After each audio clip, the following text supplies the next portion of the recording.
আমরা কোনো সেকশনে 11 মাস এবং কোনো সেকশনে 5 মাস আমরা বেতন পাই না।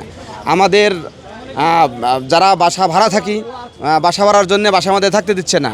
দোকানদারের কাছে খাবার বাকিতে গেলে দোকানদার খাবার আমাদের দিচ্ছে না, আমাদের সিটার বাটপার ভাবছে। আমরা অসুস্থ হলে চিকিৎসা করতে পারছি না, ছেলে মেয়েদের স্কুল কলেজের বেতন দিতে পারছি না, তাদের লেখাপড়া করাতে পারছি না।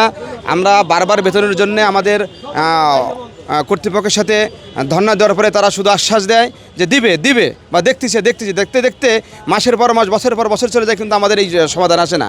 আমরা বেতন না পাওয়ার কারণে আমরা ইতিপূর্বে গত সপ্তাহে রেল ভবনে আসছিলাম, ডিজি মহোদয়ের সাথে বৈঠক করছি। উনি বলছে যে আমরা এই সপ্তাহের মধ্যে অর্থাৎ গত সপ্তাহের মধ্যে বেতন আমাদের দেওয়ার কথা ছিল, কিন্তু তার কোনো সমাধান কোনো বাজেটই নাকি আসেনি এরা বলছে। পরে আমরা নতুন কর্মসূচি দিচ্ছি। আজকে আমরা রেল ভবনে আসছি, রেল ভবনের কর্মকর্তার সাথে আমাদের প্রতিনিধি কথা বলছে। যদি কোনো স্থায়ী সমাধান না হয় তাহলে হয়তো আমরা আরও কঠোর কর্মসূচি দিতে বাধ্য থাকব এবং সেটা আগামীকাল থেকেই কার্যকর হবে এই কর্মসূচি। আমরা যখনই এই আমাদের প্রতিনিধি দল এবং আন্দোলনকারীরা যারা আমরা আসি, আমাদের কর্তৃপক্ষ তাদেরকে আমাদের আশ্বাস দেয়, ঠান্ডা করে যে আপনারা যান, হয়তো 2-1 দিনের মধ্যে অথবা 1 সপ্তাহের মধ্যে আপনাদের এই বেতন এই সমস্যার সমাধান হয়ে যাবে। কিন্তু ওই যে 1 সপ্তাহ বলার পরে ওনারা ভুলে যায়, কারণ ওনারা তো থাকে এসির মধ্যে, আর আমরা তো এসির মধ্যে থাকতে পারি না। আমরা রোদ বৃষ্টি ঝড় ঠান্ডা বাতাস সবসময় রেল লাইনে আমাদের ডিউটি করতে হয়।